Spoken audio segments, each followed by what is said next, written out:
Hey guys, what is up? Welcome back to my channel. I have a really cool video for you guys. I actually put on my community tab. If you guys would like to see a lesson with my golf coach, Bernie Najar, currently top 30 coach in the United States. And you guys overwhelmingly said yes. And I am seriously working on my game. I have big visions for my golf game in the future, and a huge part of that is short game work. So without further ado, I'll introduce him. He's been my coach since I was 12 years old. You guys might have seen him in the channel. I'm Bernie Najar. It's great to see everyone, and we're excited to share with you guys some cool stuff Kyle's working on to improve his wedge game and putting. And we're doing it here in my home studio in Bethesda, Maryland, where I've got a nice setup to go through different parts of the short game.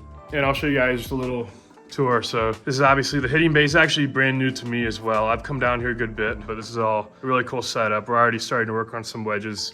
And over here we have a couple really cool things as well. We got the Sand Putt Lab, which I'm extremely excited to walk you guys through. Really cool technology. This green here actually undulates, so he can manipulate the slope and the break of the green, which is really cool because I think if you want to become a great putter, you got to get used to making putts from any kind of angle, and you got to be able to consistently recreate that slope. I'm pretty excited to get into this. I've been playing really, really well lately. We're just trying to build off of that because if I keep playing this way, we're definitely going to want to start entering some tournaments. But we're going to work through wedges a little bit, maybe some chipping, but definitely a good amount of putting. And I think you guys will take a lot from this because obviously my short game isn't the best, but I got to be honest, I think it's pretty darn good, better than maybe some people might think, but there's always room for improvement there. So I hope you guys get something from this. We're going to be walking you guys through a lot of ways to improve your short game. Please be sure to like the video, subscribe to the channel, all that good stuff. I appreciate you tuning in.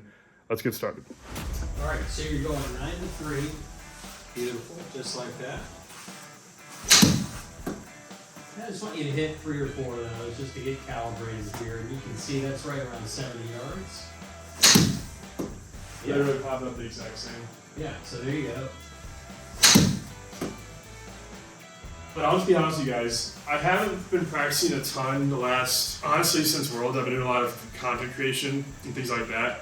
But when I have played, my golf has been way better than, to be honest, I'm used to with the amount I'm playing, which to me tells me my body, I think for whatever reason, just isn't in a good mode right now. And that's why we're doing this, we're trying to build off of that and see if me continuing to improve warrants more involvement in competitive golf.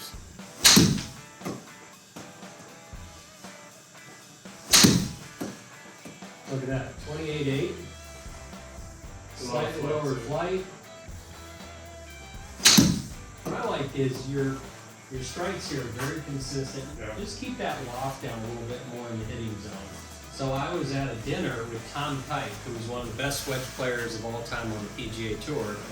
And I had a chance to ask Tom some questions, and I asked him, I said, what's the secret to playing the PGA Tour? And he laughed, and he says, well, if you can hit your long irons high and your short irons low, you can play the PGA Tour. You have the most competitive advantage for hitting the ball high based on your speed. Yeah. The most challenge because of your speed to hit it low with control. But that's the area you've improved the most. Was either last winter or the winter before. We got really serious about it. So I would hit full shots even with like an 8 or 9 iron from 200 yards. It was death. And we had a stat keeping app, and it showed between like 160 to 200 in the fairway.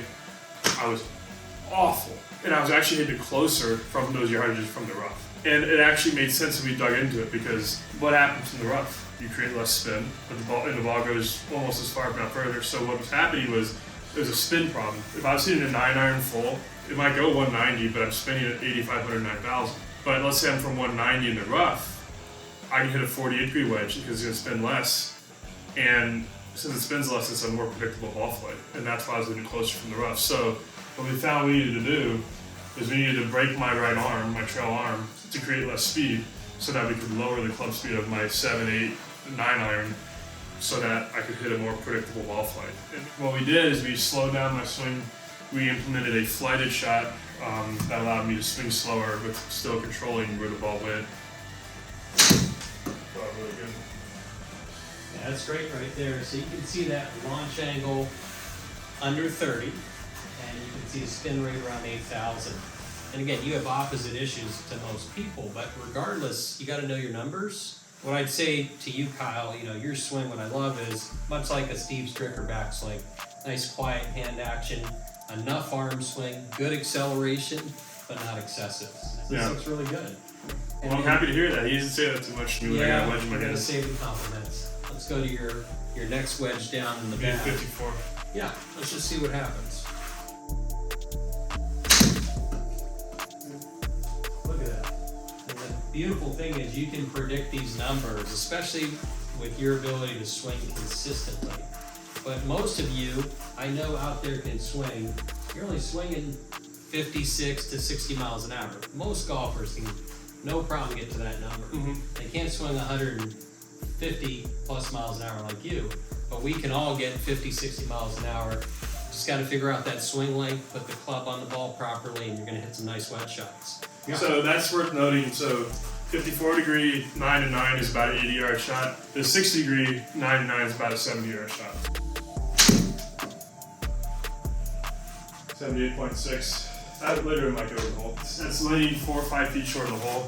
Why don't we try the next loft then? What do we have? So I got a 48, and also just so you guys know, I have different sets of wedges. So like, I have pretty much every single loft there is to have, thanks to Cobra. A little light on the wedges for what I normally have. I typically will have 5 in the bag, but I just got done playing some matches where I wanted to have both my 1 and 2 iron in the bag, so I had to take out a wedge. So if the trend is correct, this should go about 90 yards in the air. I mean, 85 to 90 yards in the air.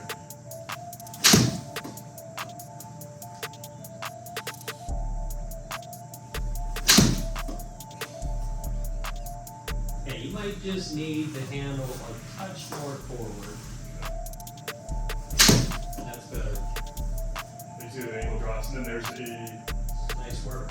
This is good. And again, this is like, it's a long process, but like a big part of it is maintaining the speed I have and then instituting new habits with the right clubs. So now we're on to the putting side of this. And by the way, this is just one lesson. Let me know in the comments if you guys want to see this being a recurring thing on the channel. First thing we need to do is measure the putter, make sure that we know the specs, because you can't measure what you don't know. Why don't you explain what we're checking? First thing is, want to know how long the putter is. You can take a ruler, measure from the sweet spot to the butt of the club, and Kyle's putter here is at 36 and a half. If you want to get fancy, you can use something like this here to get the same ratio, and depending on where you are, not everybody has these, so you can use the simple 48-inch measuring stick, but here's 36 and a half. And then over here is my loft and line machine, where I want to double check what his specs are in terms of the lie angle and the loft. We can see your lie angle 71 and a half, and your loft is 3 degrees. We'll see how that rolls when you putt. When I say that, with the Sam Studio, we're going to be measuring just like TrackMan, where we see how the ball is coming off the putter, but also how you're delivering the putter. So if we need to adjust loft or the lie to help you roll it better, we will do that. Always good to know how much the putter weighs. And in your case here, this putter being 36 and a half is pretty heavy. And again, if we were going to make a tweak, or if you were going to get a different putter, we want to come back and make sure the weight, the length, the lie, the loft all matches up. This stuff really starts mattering once you get to a scratch handicap, because there's a lot of things you can shore up to get to a scratch, but most people would agree pros are between about a +6 and +8. It's just like when you get your game to a certain level, if you want to keep getting better, everything has to be measured, everything has to be identified to improve. That's what this stuff does, and you guys will see in a little bit, I've teased it. That's what this is going to do here. It's the Sam Putt Lab. It's going to help measure stuff that you can't see with the naked eye, and it's going to give us an idea of my consistency of strike, my consistency of stroke path, and my stroke cadence. This is just part of trying to get shots on the other side of scratch, and it's a lot of fun. So I'm excited to show you guys what this looks like. This is very high level stuff, but I think it's also very applicable to golfers of all skill levels, so this will be really cool.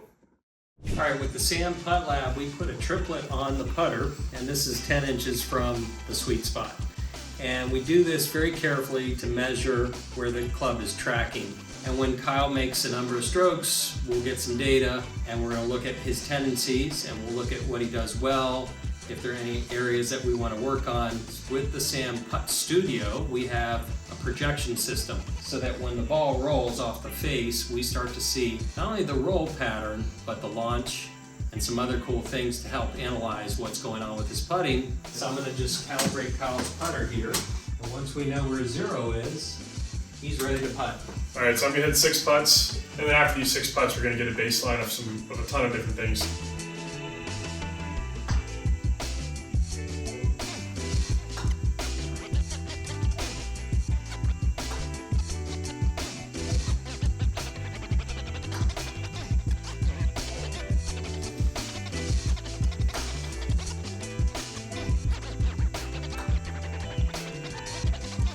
All right, see how we did. What you can see here is at address, you start the putter on average 1.3 degrees open. So you're aimed a little bit to the right. You're in a good zone, but to be better, we want to get in the green zone. So we want to get within a degree on aim. These different putts, we went from 2.46, 186, 169, 1.7, 0.23, 0.13. So you can see you got into the green there. So Kyle does a really good job with his putter path. The overall ball direction here, it's launching 0.5 right. Again, that could be because you were thinking about it may be breaking left, okay? So those are little things that happen. You can see your impact point slightly towards the heel, which you know, but not too far off, and I wouldn't worry about that. As we keep going down the line, if we look at some different characteristics, you tend to get the face a little bit open to your path, and you're a right aimer, so you really got to release that putter to square it. And I would point your guys' attention to this. This is actually something we've talked about before. That is not what you want to see. If you look at Tour Pros, that little, where you see my finger point, that little curve, will be exactly at impact. So what I actually do is I accelerate past impact, which can cause inconsistencies with launch speed, which obviously leads to inconsistencies with pace. If I can push that peak right there to right at impact, I think there's a good chance that my 3-putt coincidence would go down a lot.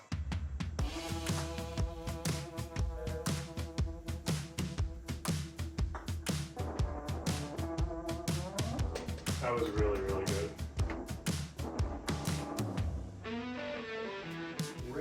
Raise this a little bit at dress, a little more, like you're doing a Bryson almost. Yeah. Like raise the handle, and don't bump into my hand. There you go. Yeah, that looked really good. Super clean. And that's what I would expect with a good stroke path based on clean over. Guys, that is literally Yeah. rolling over. That is, the target line is this tiny, I don't even see the tiny red there. That's literally center rolling over that. That's crazy. These won't be permanent unless I probably make, say, 50 to 100 strokes a day for a couple months. Eventually the goal is for me to do this without thinking. Because to be clear, right now, my brain is very active trying to create that stroke. So that's not optimal for playing golf. So what you want to do is do that stroke so many times that you're not even aware you're doing it anymore, which just then allows you to play it unconscious, which is what I think when you make your best putts.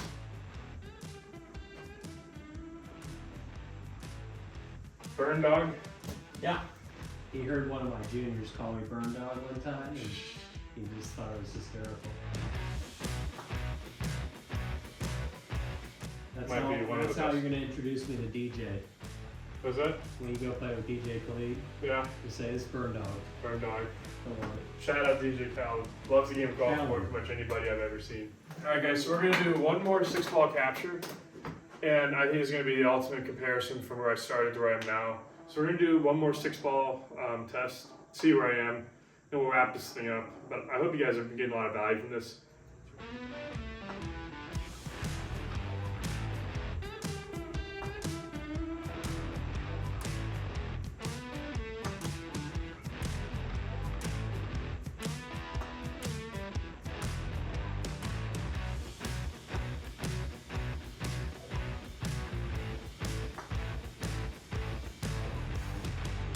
So you really improved your path there. Really nice. Yeah, because if you guys looked earlier, I would be boom, but now that's pretty neutral. It's hard to hit a putt very offline like that. Yeah.